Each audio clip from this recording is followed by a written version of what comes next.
conferencia del día de hoy. Le damos la bienvenida a la doctora Bernadette Peretz-Sars. Ella es doctora en Planificación Urbana de la Universidad de Columbia.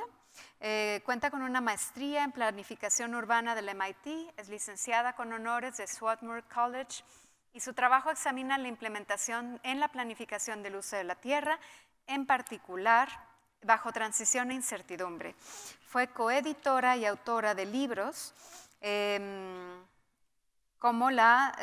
autora de capítulos de zonificación y una guía para la planificación del siglo XXI y trabajó durante más de una década en bancos de desarrollo, organizaciones sin fines de lucro y entidades públicas relacionadas con viviendas asequibles e iniciativas de planeación. Bueno, pues damos inicio a la presentación. Bienvenida. Adelante. Okay. Buenas tardes, ¿cómo están? ¿Todavía vivos? Estoy impresionada que estén acá después de 3 días tan llenas y ricas y repletas de ideas y retos y no sé, cosas difíciles que tenemos que yo por lo menos estaré pensando para las semanas que vienen, para los meses que vienen y para los años que vienen. Si alguien tiene soluciones rápidas, pues dígame, para que no los tengo que estar pensando. Pero, ¿me pasa el clicker? Ah, gracias. Muchas de las temas de los últimos 3 días tienen tanta resonancia tras los campos que estamos trabajando. Entonces, cambié mi presentación casi por completo para intentar reflexionar algo de algunas de esas preguntas y cómo los veo. Precisamente en lo que nos estaban platicando ahorita, y esas casi todas eran mis preguntas, del aprendizaje y de la reflexión en la acción. Y creo que temas tras los 3 días que hemos pasado, regresamos a la cuestión del conocimiento entre las disciplinas, entre las universidades, entre el conocimiento técnico y no técnico, o debe haber una diferencia, no sé todavía, y cómo lo dirigimos a esos conocimientos, a esos caldos de conocimientos con los valores rumbo a la justicia social, a la justicia ecológica, a la justicia climática. Bueno, mejor sin transparencias. Creo que nos ha hablado también he estado pensando en los crisis que tenemos y con toda la verdad, pues requieren soluciones, necesitamos revoluciones, ¿no? Por completos, de nuestros sistemas, de las desigualdades, de las asimetrías que haya. Pero voy a hablar un poco ahorita sobre cosas muy humildes, sobre puntos de acción que creo que podemos tomar en nuestras acciones cotidianas y también en áreas tal vez no tan esperadas como las oficinas de los municipios. Antes de que empiezo, digo que soy profesora en la Universidad del Estado de Nueva Jersey. Les invito a todos a visitarme o a estudiar con nosotros. Pero también hice trabajos de campo aquí en Jalisco, pero soy muy consciente que soy una norteamericana con conocimiento cero de Jalisco. He escuchado más que nada en las conferencias de los estudiantes información y conocimiento y talleres tan profundos que les pido disculpas, pero que también me ven los que les voy a decir como una perspectiva externa y qué podemos hacer con esa perspectiva externa. Bueno, entonces, ¿por qué enfocarnos en las cosas cotidianas que nos puede traer? Digo, si tomamos la acción como el primer paso, más que nada vamos a hablar ahorita de la vivienda y como nos explicó el profesor Alfredo hace un poco, La vivienda contiene materiales y hay que hacer una revolución en eso. Voy a hablar más que nada de la ubicación de la vivienda y la construcción de ciudades más allá de la vivienda nueva social en las periferias de las ciudades. Entonces digo, vamos a hablar de la acción, vamos a hablar de la implementación. Les pido disculpas por la falta de fluidez que tengo. Todavía no lo puedo poner en práctica mis ideas, implementar las ideas. Pero digo, ¿por qué es importante? Porque lleva implicaciones a nuestros resultados, porque como todos los sistemas que heredemos, que usamos, normalmente profundiza a las injusticias, pero nos puede sorprender a veces en las maneras de que hacemos las cosas. Normalmente no hablamos tanto del cómo, de la acción de día en día, y normalmente no se aprende en la escuela, se aprende en el trabajo, en las primeras semanas. Y muchas veces, por lo menos en mi experiencia profesional, lo he aprendido de mujeres que hacen el trabajo en día. Empiezo con el trabajo en día y las cosas cotidianas también. No soy mexicana, pero pasé mi niñez y mi adolescencia en 2 colonias en las periferias, una en los Estados Unidos, otra en México, que para todos era un dado que esas leyes y esos programas y esos proyectos no son para nosotros, no nos van a llegar la pavimentación, o a veces, de hecho, tiene el mismo modelo de pavimentación cuando al final llegó a mis 2 colonias.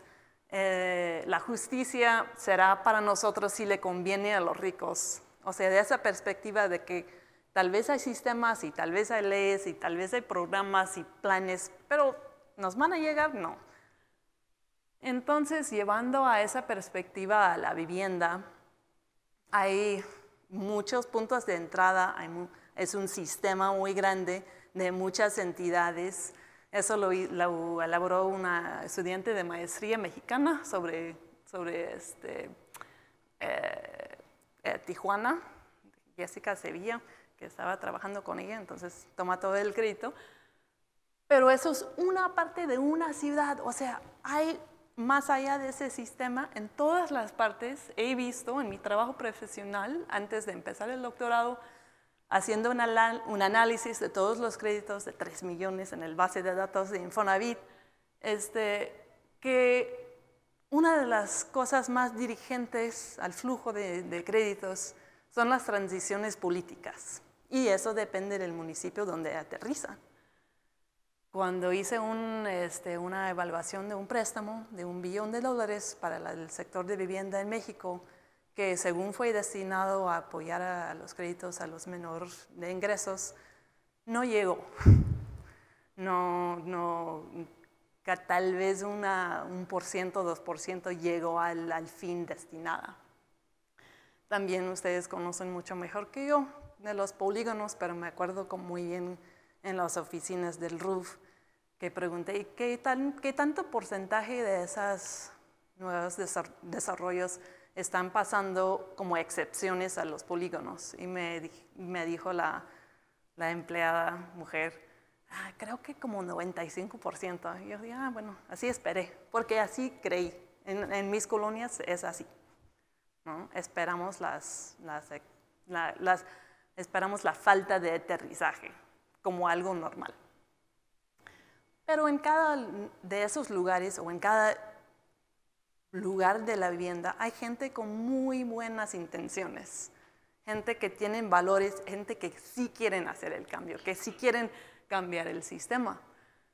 Digo que no solo quiero dar ejemplos de México, porque Nueva York es así y aún más. Hice un análisis que tiene un paper en JPER del alivio a la zonificación en Nueva York. Tras creo que 15 años hice el análisis. Y no se distribuye equitativamente por la ciudad. No es gran sorpresa, pero la gente que toman el alivio a zonificación para hacer más densidad, para convertir a la industria a lo residencial, a recibir los créditos de reconstruir sus casas después de huracanes, o hacer calles propias, como en Staten Island, son mayormente blancos y ricos y también con redes de conocimiento, que, o sea, no se ha distribuido hasta el alivio de nuestros reglamentos, no se distribuye o no se aterriza de una manera igual.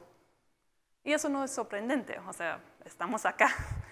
Ese es el salto, pero llegando a pensando cuáles implicaciones tiene eso en cuanto a la vivienda y pensándolo yo del lugar donde he trabajado más en el sector de políticas públicas al nivel nacional, es lo mismo, que aunque sea Mina Casa, Mina Vida. Si estamos hablando de la construcción de la vivienda nueva social, Mina Casa, Mina Vida, esa colonia está ahí, o sea, muy alejado. En Turquía, los famosos Toki Turks, los que viven en las colonias en las muy afueras con vivienda muy vertical. En Bahrein, donde trabajé, también esas estaban a 1 hora y media a la mayoría de las fuentes de trabajo. Y también acá, como han hablado ustedes y tienen mucho mejor conocimiento que yo. Y Tlajumulco siendo, y en las afueras de Guadalajara, siendo uno de los extremos al nivel global de ese fenómeno, ¿no?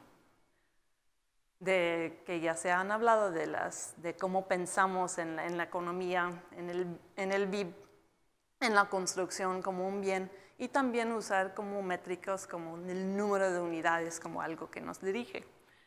Entonces esas colonias también, no es sorprendente, pero en todo el mundo se quedan alejados, contaminados, ustedes ya saben eso, subserviciados, digo, eso era mis fotos hace como 4 meses, inundados, que el Atlas de Riesgos nos muestra con los datos fabulosos que tienen, digo yo, en México, en comparación a los Estados Unidos y otros países.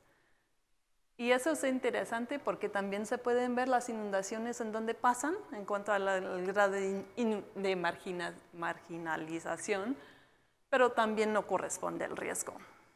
Entonces, los lugares donde está inundando también no nos sorprende para nada, pero no corresponde el riesgo natural, corresponde a cómo construyeron y el poder social y político que tienen las colonias, ¿no? Entonces ahí quedamos. ¿Y qué hacemos?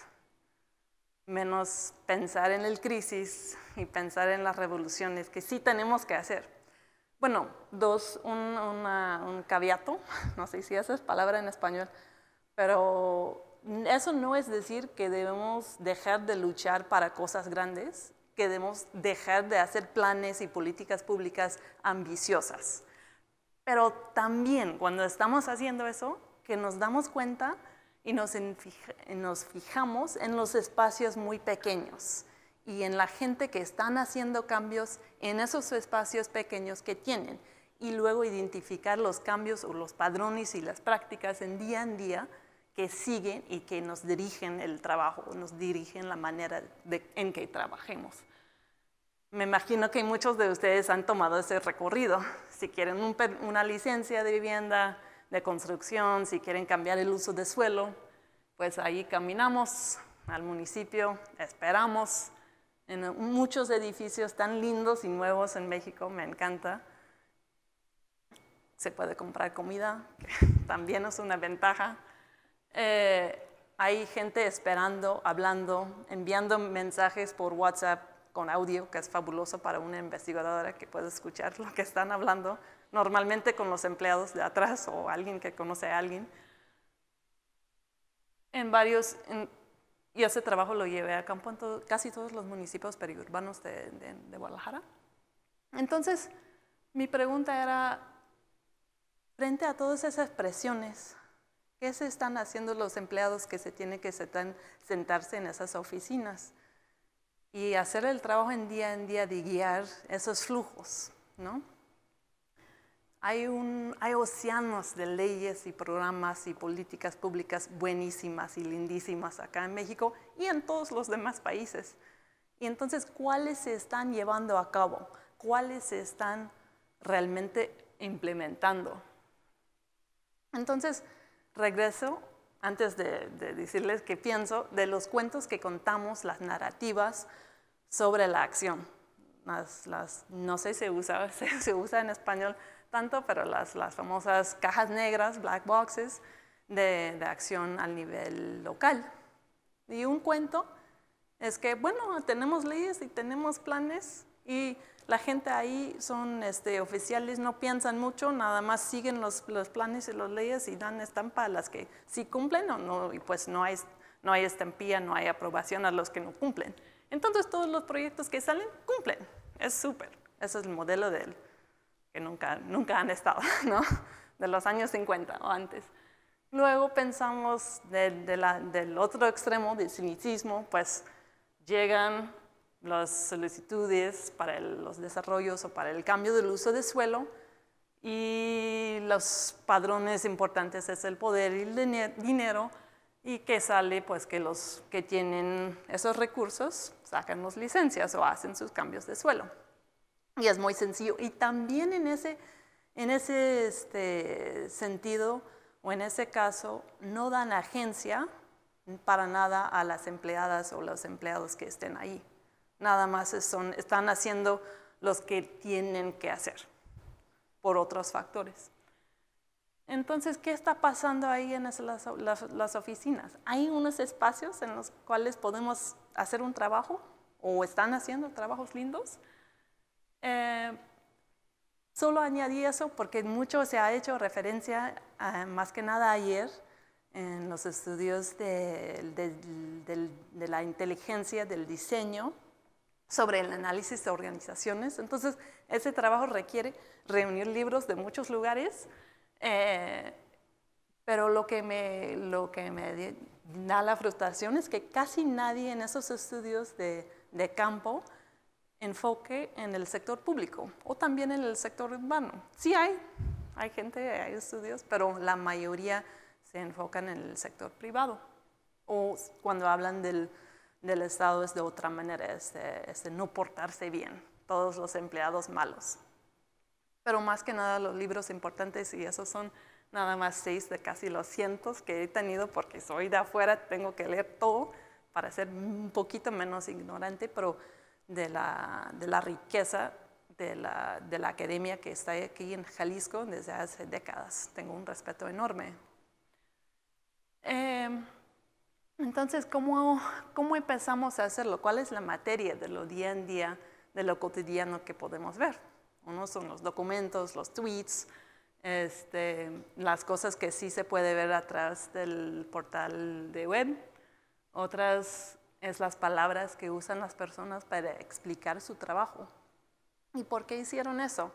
Es que nos llega esa ley y eso es lo importante y así lo hacemos cumplir. Así podemos trabajar el plan parcial con el dinero del desarrollador si hay un pedido de algún lado. Y más importante, tal vez ustedes conocen unas de esas personas, si me dieron permiso, pero son las palabras de los empleados mismos, ¿no? Y mayormente mujeres. Entonces, quiero pedirles la atención porque quiero llamarles, no sé si es una palabra adecuada, pero instituciones grises. ¿Por qué instituciones? Porque eso nos señala algo importante, que dura, que impacta a la acción. Y instituciones para mí señala algo que implica o que tenga, que cambia a las expectativas de la gente en su alrededor, de las leyes, de las reglas del juego, de lo que sea. Entonces, atrás de ese trabajo, quiero avanzar la idea de que la acción no es, o la acción entre los espacios cotidianos de sus oficinas de planeación, de las oficinas de los municipios, no es una caja negra, no es nada más gente sin pensar, gente muy corrupta. Está ligada en una red relacionada de equipos que hacen ideas juntas y algunas de esas ideas y prácticas cotidianas sigan y esas son instituciones. Entonces, quiero darles unos ejemplos muy básicos para que, para que se animen también a tomar esos en sus estudios o animarse cuando estén trabajando. Pero cosas muy impactantes que yo observé, solo usando el ejemplo de un municipio en ese entonces, hace como 4 años, era un checklist que hacen los empleados en ese entonces para los desarrolladores. Y entre los cientos de leyes y requisitos del código urbano, del reglamento municipal, etc., si alguien llegue y yo les pedí, explícamelo como si fuera yo una nueva empleada y realmente no sé nada. Entonces, explícame como si fuera extraterrestre, porque así soy. Le llega y dice, bueno, esos son los requisitos que alguien tiene que cumplir para llevar a cabo una licencia de cambiar el uso de suelo. Y los voy a subrayar, pongo puntitos en verde, los que sí son súper importantes, y con una flechita más verde de los que son mucho más importantes. O sea, si me dices que vas con agua y sí le dijeron que sí, pero sabemos que no hay derechos de agua para nada, entonces se tiene que comprar de otra manera, etcétera, etcétera, pues eso es nada más puntito verde. Pero en cuanto al pagar se me fue el nombre en español, pero pagar la cuota X, si es necesario, no le vamos a poder pasar al siguiente paso sin que hagas eso. Eso es un documento importantísimo de interpretación de los reglamentos y de los planes. Y yo diría que tiene tanta importancia, aún más, tal vez, que el plan mismo. Porque eso es lo que tiene que hacer cuenta el desarrollador o el nuevo empleada cuando llega. Menos si que tienes mucho dinero, entonces ese proceso no te aplica para nada ahí, pero todos ustedes saben eso. No voy a hablar de eso. Voy a hablar nada más de cosas chiquitas y formales dentro de los procesos cotidianos. Y eso excluye a muchas cosas. Eso también había muchas maneras de documentar y celebrar el conocimiento que se había, ¿no? Por flores de los proyectos concluidos, por archivos que se habían montado y que llevaban en sí de lo que yo veía una cierta forma de poder, de conocimiento. Ah, ustedes fueron los que tenían el proyecto en el 95. Ah, sí, tengo sus datos. Les conozco. Puedo retirarme a sacar el archivo y decirle al regidor, porque tengo la información. Y digo, el conocimiento sí es el poder, a veces, cuando no hay otras formas de poder más fuertes. También observé en muchos municipios, y estoy usando el ejemplo de acá, pero también en otros municipios, en otras partes del mundo, que muchas veces tienen libros de leyes atrás, los códigos, y lo baja cuando están en reuniones y dice, es que así viene en el 40.1.a, que sí tiene que hacerlo. Entonces, usan y reflejan con los instrumentos formales, o sea, sí las leyes y los planes sí son importantes porque son parte de la red relacional de instituciones en las cuales movemos y hacemos el cambio. Entonces, no voy a hablar tanto de eso, pero tengo muchas preguntas aún. ¿Qué hacen para que esas estrategias, como las hojas de Excel, en las columnas que ponen una administración? Apenas escuché no sé si esté aquí, una ponencia increíble de un estudiante de doctorado de acá sobre clasificaciones de viviendas abandonadas en Tlajumulco mismo. ¿Qué van a hacer para que esa clasificación o esa hoja de Excel o esa práctica en día sigue para la siguiente administración? Entonces vi que los equipos son muy importantes. Si algo que esté fomentado y basado en esa red relacional de instituciones puede seguir. Si esté conectado con códigos y redes, pues es más fácil que la gente que entran lo usan otra vez. Y también pues hay muchas estrategias que seguramente cada persona que ha trabajado como burócrata como yo lo sabe. Ay, no, es que no estoy haciendo nada muy importante, nada más estoy haciendo mi trabajo. O sea, estoy cumpliendo. que no me hagan caso porque tengo cosas que hacer. Yo pienso, no, yo soy mujer, pienso yo. Y lo manda Dios, ¿no? Entonces así podemos seguir pensando y nadie nos para, ¿no? De los impactos no los he estudiado tanto, pero digo yo en ese caso lo que vi eran los cambios pequeños que se hacían en los checklists, o en las hojas de Excel, o las prácticas, o las normas, o los discursos que se repetían. Ay, sí es que es muy valioso la protección al ambiente, por ejemplo. Nadie se hablaba de pobres, pero muchos se hablaban del ambiente. Eso sí restringía el desarrollo un poco. Se daba priorización a ciertas formas de desarrollo, daban más según a veces en unos municipios comparación con otras, más del 16% de terreno público se tenían no en tiras, pero en ubicaciones más útiles, requerían a los depósitos, coordinaban las reuniones y también a veces se entraba en construcción. Entonces, ¿cuál impacto tiene eso? Si vemos a las licencias de vivienda residenciales, bueno, en ese entonces nada más 100,000 recogí y los analicé, pero sí cuando cambia la administración, y eso no es nada nuevo a nadie en ningún país, pero no encontré el estudio que lo hacía antes, entonces lo hice, suben antes del cambio, antes del primer día de octubre, y bajan después. Para mí, eso señala que sí esas normas informales o las instituciones grises tienen un impacto en las expectativas del desarrollo y sí tienen un impacto del tiempo que se requiere un desarrollo que lleva un costo. O sea, no solo es que pasamos por el municipio, pero lo que está haciendo el municipio también puede impactar el flujo mismo del desarrollo y del crecimiento tan problemático como lo conocemos. Muchos estaban hablando de la metodología ayer, de cómo estudiar los hospitales y eso. Entonces no lo voy a repetir, pero digo que sí lo podemos usar también para espacios urbanos, para espacios en el sector público. Mirar, observar, preguntar, ser muy humildes. Es muy fácil para una persona como yo, porque en sí no sé nada, pero es una manera de aprender, de mirar y estar ahí o acompañando. Y muy consciente también del costo.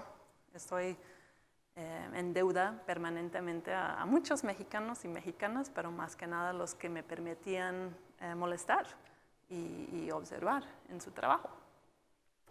También como metodología diría, no solo se puede o se debe usar etnografías, se puede usar también para las preguntas de cómo están pasando las cosas, no cómo deben ser las cosas, pero cómo están pasando las cosas. Se pueden usar datos. En un caso de Siria, donde antes trabajé, usé inteligencia artificial para ver dónde está el crecimiento real, no lo que esté en el mapa. Y también trabajar como de una manera de atrás para arriba, bueno, de atrás para adelante, de empezar con lo que está, con las modalidades de cómo estamos trabajando, de cómo está urbanizando la ciudad, hasta hacia donde lo queremos hacer. ¿Cómo voy de tiempo? ¿Bien? Sí. La coproducción, o bueno, quiero dar otros dos ejemplos, si hay tiempo, creo que sí. También, ¿cómo lo podemos usar en otros trabajos? Entonces, soy parte de una red de investigadores, pero más que nada gente de líderes de organizaciones de justicia ambiental en Nueva York y Nueva Jersey, que están intentando pensar cómo hacer una resistencia organizada a un plan de resiliencia ante inundaciones. Y el contexto, que no tengo transparencia, pero si lo quieren ver, hay un plan ya desarrollado, ya hicieron consultas, pero no les importaba nada, para 58 billones de dólares para prevenir que haya inundaciones en el área de Nueva York vulnerables a las inundaciones. Pero nada sorprendente, ¿cuáles áreas son más vulnerables según su criterio del gobierno federal? Usan un criterio del valor de propiedad. Entonces, ¿cuáles colonias se quedan para atrás que van a seguir con inundaciones? Pues las mismas que ya sabemos, ¿no? Que ya están sufriendo de injusticias ambientales, que no tienen sus camiones que llegan, que son mayormente de gente afroamericana o de origen latino en Nueva York y Nueva Jersey en especial. Entonces, eso es un plan clásico, un plan que llega desde arriba con muchos recursos en ese entonces, como muchos de los planes y proyectos de cambio de suelo o de acción climática, ¿qué más nos van a venir? Mucha ambición, mucha gente con muy buenas intenciones y en este caso mucho dinero también. Y pusieron un proceso de consulta que no realmente entiende o no tiene ningún espacio para escuchar a la comunidad. En este caso, dan las citas de auditorías públicas un día antes, son como a las 4 de la tarde. ¿Quién puede ir a las 4 de la tarde para escuchar a alguien del ejército hablar de un plan con un día de notificación? Pues nadie que trabaja, nadie que tiene hijo, nadie que tal vez no está al internet 24 horas por día siguiendo el Twitter, ¿no? Entonces, ¿quién venía a esas consultas? Yo, mis compañeros, ¿no? Tristísimo, o sea, está en el sede de Nueva York con unos recursos enormes y todavía seguimos esas instituciones que heredemos de la planeación, tal como Alfredo estaba hablando de la arquitectura. Eso es nuestra responsabilidad, es nuestra, tal vez ustedes también como diseñadores que trabajan en Hábitat, si seguimos un paso adelante más con las mismas formas de actuar en lo día en día, estamos poniendo las desigualdades más anchas, más allá, ¿no? Entonces, lo interesante de esa colaboración fue en 3 cosas, y los quiero decir muy puntuales porque me gusta deshebrar la carne y el quesillo o lo que sea para ver cómo funciona, ¿no? Uno, que fue una colaboración entre una universidad para hacer proyectos de investigación. Pero mi compañera Victoria, que no aparece ahí, sí, ahí está, de una asociación de las asociaciones civiles, dijo, no vamos a participar si no nos pagan por nuestro tiempo para hacer nuestras entrevistas. Entonces, hasta en la economía de Nueva York, que era mucho, $500 para recompensar a cada organización que participaba en la entrevista. O sea, es su tiempo y están trabajando y están prestando su tiempo para un equipo de investigación. Entonces, hay que reconocer el tiempo y el valor del tiempo de gente que estén participando en procesos de coproducción.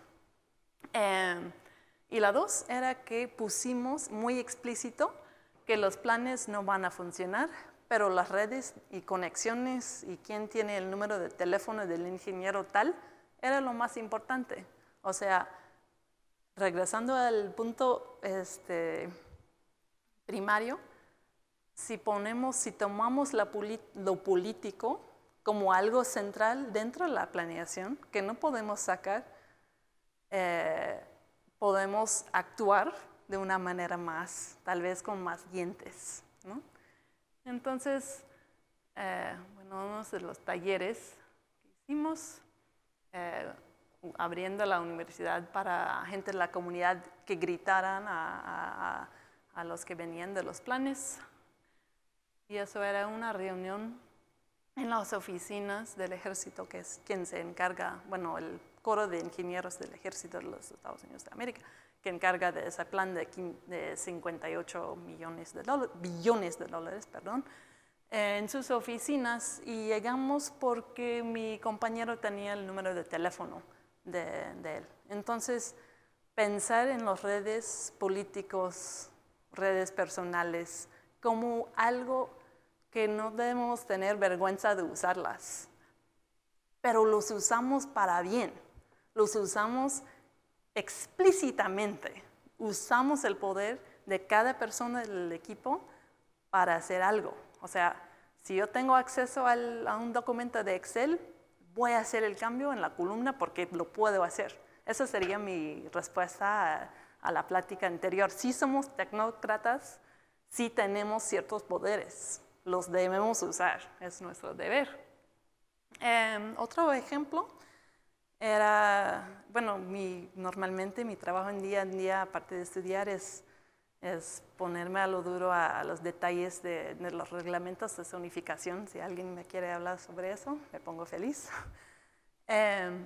Pero había una iniciativa entre varias empresas, la Universidad de Columbia y unas organizaciones civiles de hacer un laboratorio de vivienda, de innovación. Entonces, estamos hablando mucho de innovación acá en esos días, entonces pongo eso como ejemplo. Pero, y quiero señalar que los PAP aquí en el ITESO es la cosa más desarrollada y sofisticada que he visto en ese tipo de enlace todavía. Entonces, les respeto muchísimo.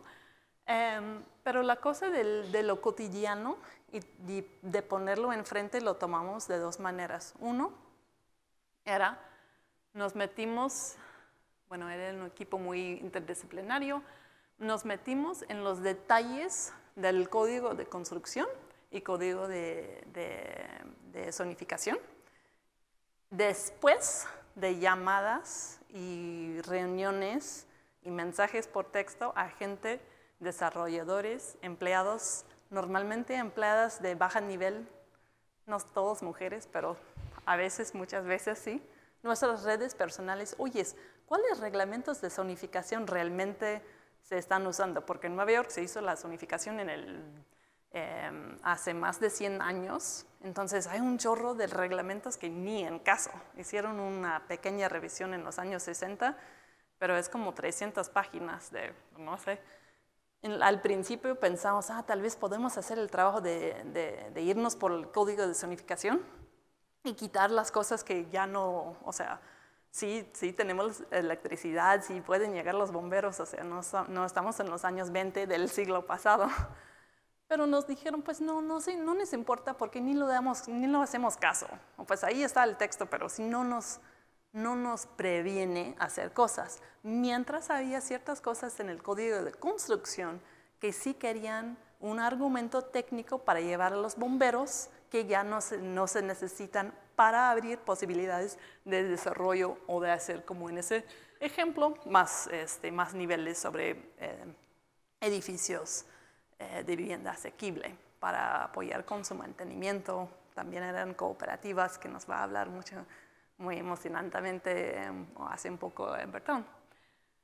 También se usaba o nos metíamos, no en planes, pero en las mismas herramientas que usaban los desarrolladores. O sea, eso es un proforma de Nueva York, de un desarrollador que nos dio un ejemplo que fue ya no tan actualizado por llamadas, lo actualizamos. Pero la propuesta no lo hicimos en un plan PDF muy bonito, estamos trabajando en las mismas herramientas que ya usaban, con comunicación constante con la gente que tal vez lo iban a usar. Entonces yo quiero hacer los planes, o sea, yo quiero escribir mi visión, pero vi un valor muy grande en hacer los cambios cotidianos juntos con la gente de bajo nivel que apenas estaban empezando su trabajo después de la universidad o la maestría.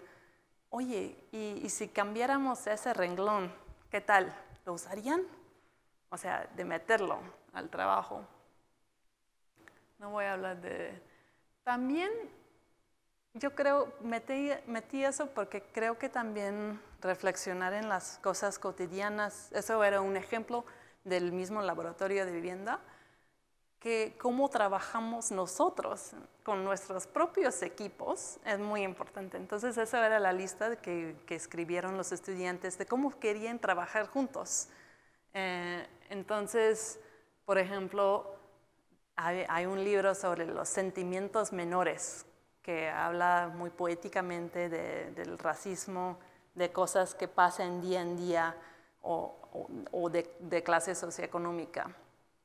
De hablar directamente de los impactos de raza, de etnia, de clase que iban a pasar. O sea, no que se van a desplazar mucha gente, pero ya los blancos van a desplazar a la gente de color de esa colonia otra vez. O sea, hablarlo de frente. No son tan importantes el contenido, pero el hecho de que sentamos con la decana, con los desarrolladores, cómo queremos trabajar. Y los pusimos, tanto como cuál es nuestra visión, qué queremos hacer de innovación en el sector de vivienda en Nueva York, pero cómo queremos trabajar juntas. Entonces, y había muchos métodos de cómo siempre actualizar y abrir el diálogo para eso. Y también vi la riqueza de los últimos días en cuanto a pensar a los impactos o cómo se puede trabajar en la universidad. Entonces también se tomaba las prácticas, las normas, las instituciones grises de la misma universidad. Entonces, ¿qué podemos hacer? Porque los arquitectos todos estaban súper inquietos de su manera de educación. ¿Qué podemos hacer para cambiarlo poco a poco o con los instrumentos y las necesidades que ya estén? Yo estoy a favor de revoluciones enteras, completas y ambiciosas. Quiero decir eso otra vez.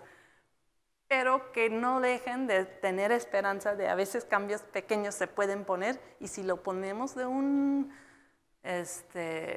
lente explícito, a veces podemos priorizar entre nuestras acciones cotidianas cuáles nos pueden apoyar a llevar a la revolución más grande. También quiero nada más decir que eso tiene enlace en la manera de enseñar, que mucha gente han hecho en la manera de trabajar juntos, de gente de cualquier edad, y de aprender en nuestro trabajo. Entonces, yo siempre pienso que pues, el mundo está en crisis, nuestros planes ya no tienen caso, las leyes no les hacemos caso, las políticas pues tenemos muchas, pero no tienen fondos, pero esas fueron todas mis jefas, bueno, unas de mis jefas, nunca he sido jefa en la práctica, y de ellas me han guiado con las instituciones grises o las acciones que han tomado, cómo navegar los océanos que tenemos y cuáles cosas se pueden hacer que tal vez no son ilegales, pero tampoco son legales, digamos, ¿no? Para hacer las cosas con los valores que queremos hacer. Puedo dar más ejemplos, pero me están grabando. Entonces eso creo que es la perspectiva de que el cambio viene de lo cotidiano, de que las prácticas que repiten, que estructuran las expectativas de los en nuestro alrededor, se construye por equipo, normalmente, en redes de personas, de materiales, de leyes, de planes, de normas culturales. Nos puede apoyar a centrar, o por lo menos me apoya a centrar mi trabajo, a darme un pretexto, qué tan importante es colaborar tras las disciplinas, qué tan importante es pensar en la manera en que trabajamos, cómo trabajamos, no para qué trabajamos, pero cómo trabajamos. Y ojalá que el cómo se enlace con el qué, al final de cuenta, ¿no? Entonces, ya para decir otra vez, pensar en la acción, yo les animo que todos que trabajen en vivienda, pensamos no solo en las millones de unidades, en las crisis, pero en las maneras en que, cómo se están llevando a cabo las políticas públicas o los instrumentos de financiación. Porque al final de cuentas, si hay $1 billón del Banco Mundial destinado al pobre, pero no llega al pobre, pues algo está pasando adentro, ¿no? Entonces enfocamos en lo adentro. ya no hay caso de enfocarnos en cambiar las palabras tanto. Y cómo hacer los equipos pensar que sus propias herramientas de día en día se pueden cambiar y usarlos. Se me olvidó decir, pero un propósito mío era que es también decir que es necesario reconocer y celebrar la agencia de los empleados de bajo nivel que tienen pensando, haciendo las plataformas con valores, hablando entre sí en las cosas que pueden hacer. Muchas veces esas las llamamos improvisiones, son, yo creo, innovaciones, no son improvisaciones. Normalmente también no es cosa de no seguir la ley o no ser, bueno, a veces sí, y a veces es problemático, ¿no? Las leyes existen, muchas leyes existen y son buenos cumplir con ellas. Pero no es cosa de no cumplir individualmente. Normalmente esos comportamientos se hacen y se toman fuerza de una manera de equipo. Yo, si quiero hacer algo, ¿a quién pregunto? A mi jefa, a mi colega. Oyes, ¿y cómo debo enviar el recibo? ¿No? ¿Cuál es la manera de hacer el correo? ¿Debo mencionar eso o no? Entonces, cada día, cada frase, lo estamos pensando. ¿Es necesario? ¿Qué tal si ponemos los frenos un poquito en ese proyecto? ¿Es necesario que pedimos otro papel? Sí es necesario. No es necesario. O sea, esas cosas muy chiquitas llevan poder y la gente que lo están haciendo, sí a veces hay corrupción, sí a veces hay cumplimiento, pero también hay agencia y también muchas veces esa agencia funciona en equipos y tenemos que respetarlo. Ese es el conocimiento, no tanto conocimiento local, pero conocimiento en vivo de la acción o tácita, a veces que le llaman también. Entonces, quiero decir, pues sí, queremos una revolución en nuestros modelos de gobernanza, de planeación, en nuestros modelos de la economía. Quiero que Henry Joyce venga y que los valores del suelo se van y todo sea para el uso social. Pero que no, antes de que venga eso, pensamos en lo que podemos hacer, en los pasos pequeños, con los equipos que tenemos. Gracias. ¿Sí?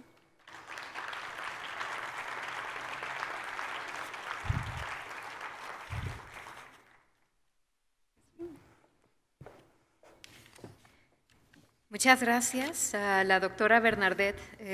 Vamos a dar inicio, vamos a invitar ahora al doctor Alejandro Pérez Duarte, académico del Departamento del Hábitat y Desarrollo Urbano, quien participará como moderador y entablará un diálogo con nuestra ponente a partir de unas preguntas que nos han hecho llegar los participantes. Adelante.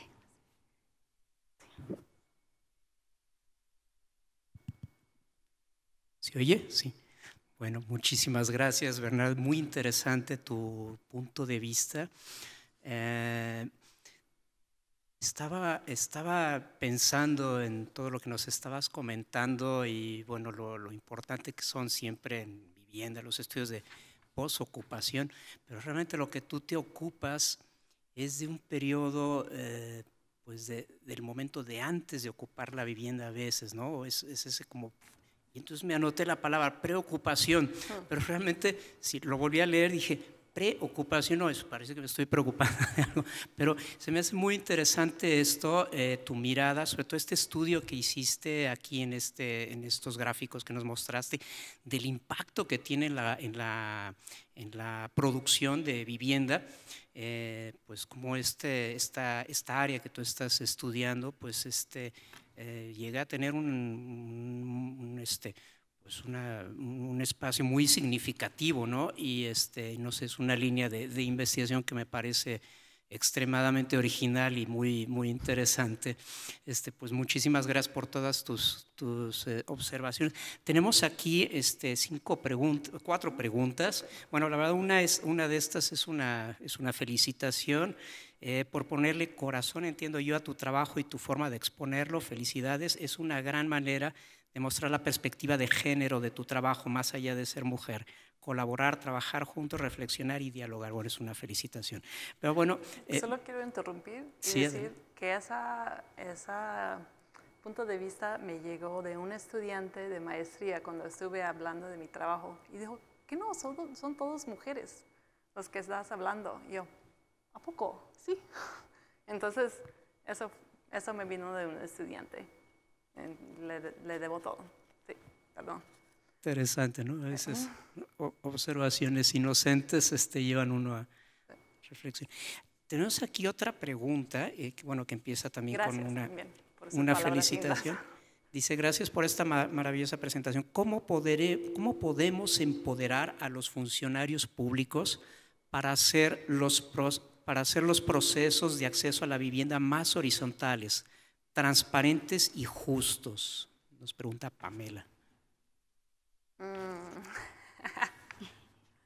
Pues por un lado, hay muchas razones de no empoderar a veces, ¿no? Entonces voy a empezar por eso.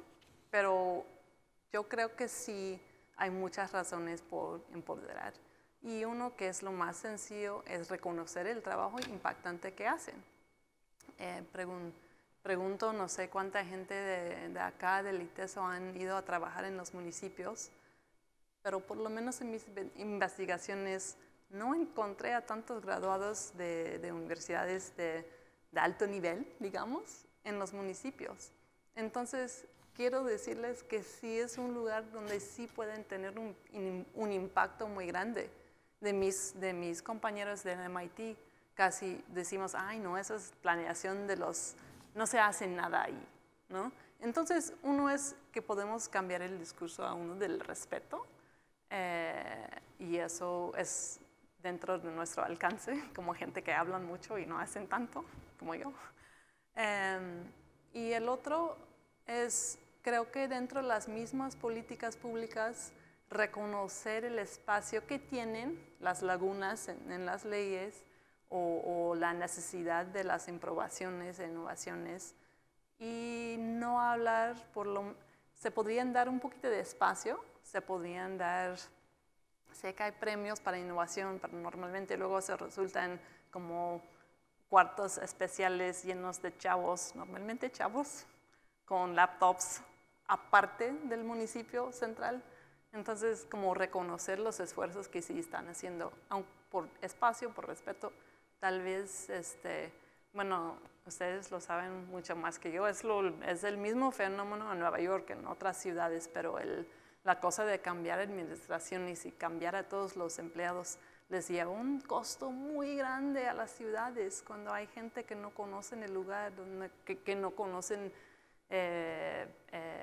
cómo han trabajado antes. Sí tiene el valor cambiar, pero sí lleva un costo muy, muy grave de lo que veo yo. Entonces, pues, tal vez necesitaría un cambio constitucional, ¿no? Pero abrir la posibilidad de que gente quede en más. Y eso, bueno, es casi imposible dado las realidades políticas. Sí. Otra pregunta aquí, ¿cómo tener mecanismos o procesos más flexibles o versátiles cuando siempre está el miedo de la corrupción? Sí, pues yo intencionalmente no pregunté sobre la corrupción. O sea, sí, en mis estudios veo a muchas llamadas que vienen que dicen sí, sí, sí, mañana sí. Y bueno, eso a mí me señala algo en cualquier país. Pero yo diría que tal vez a través de los experimentos, ¿no? A ver qué pasa cuando hay un equipo que sí está trabajando de buena voluntad. ¿Qué pasa cuando les demos un poquito más flexibilidad, un poquito más poder? O tal vez es difícil, es riesgoso, porque a veces cuando se pone más atención a ese sector, se pone menos espacio de trabajar. Por ejemplo, si el regidor sabe que hay ese espacio, pues va a invadir el regidor al trabajo de las mujeres que están recibiendo las solicitudes, ¿no? Entonces, son preguntas súper buenísimas. y difíciles. Sí, aquí algo que comentabas, ¿no? El conocimiento te da también poder, ¿no? Cuando uno está bien enterado y todo, ¿no? Entonces Sí. quizás sería una de las formas de luchar con todos estos sistemas de corrupción que son tan comunes. Soy una planeadora, o sea, somos optimistas. Eso sí es una herencia de la profesión que tenemos que sacar para adelante los de diseños. Tiramos las demás herencias, modernismo, todo lo demás, pero el optimismo y la justicia social quedamos.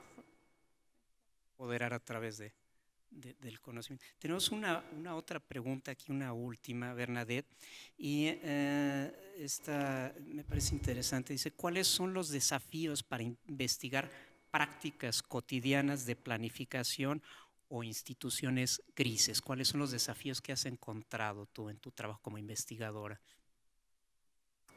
Pues uno que me preocupa mucho es que la gente a veces hablan y no saben de lo que les harían daño si lo escribiera. Entonces dicen, no, pues pongan mi nombre ahí. Y yo, está bien tener el orgullo, pero también a veces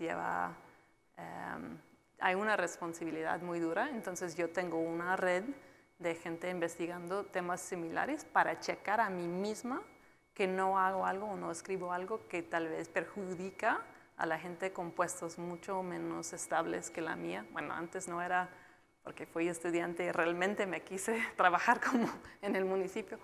Eso es uno. El otro es que no hay tantos antecedentes dentro de la planeación urbana. Normalmente enfocamos, creo, en los casos de desarrollo, los casos de